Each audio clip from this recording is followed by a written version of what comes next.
Inspired by a contentious article published in November 2012 in the Harvard Crimson titled Affirmative Dissatisfaction, the photo campaign, I Too Am Harvard, seeks to highlight the faces and voices of Black Harvard college students. The 63 images are of students holding up small white and blackboards with different messages related to how they have been treated at Harvard because of their race. The messages range from outright racist to thinly veiled racist comments each of these students have individually experienced. These comments are categorized as racial microaggressions that are ostensibly so commonplace to the many Black and people of color at Harvard that they felt compelled to collectively push back. Members of the Kuumba Singers, the oldest existing Black organization at Harvard, came up with the idea of putting on a play last year.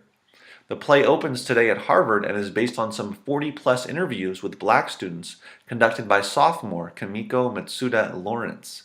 They have also created a Tumblr, not surprisingly, titled I Too Am Harvard, where they have posted all of the photos. According to Matsuda-Lawrence, the project is not meant to represent the experience of all students of color at Harvard, but they do hope to create a bigger movement for students of color in general.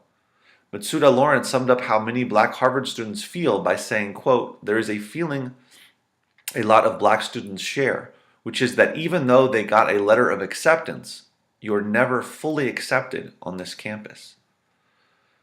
I can already hear the ignorant rants buried in online comments and no doubt told directly to many of these students by their fellow Harvard compatriots. That these students should just be happy they are going to Harvard and to stop complaining. That they should focus on their studies instead of causing problems. That what they are doing will not change anyone's minds. Fortunately, the naysayers are and will continue to be wrong.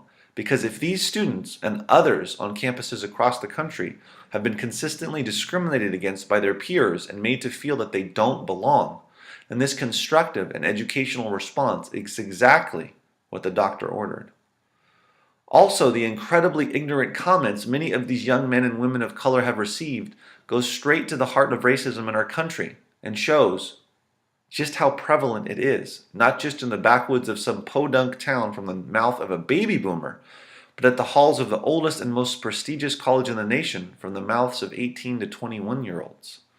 Racism is unfortunately alive and well, especially in the form of these microaggressions or ignorant assumptions, and it's up to those who are sick and tired of it to speak out about it and expose the ugliness, regardless of how uncomfortable it makes everyone feel.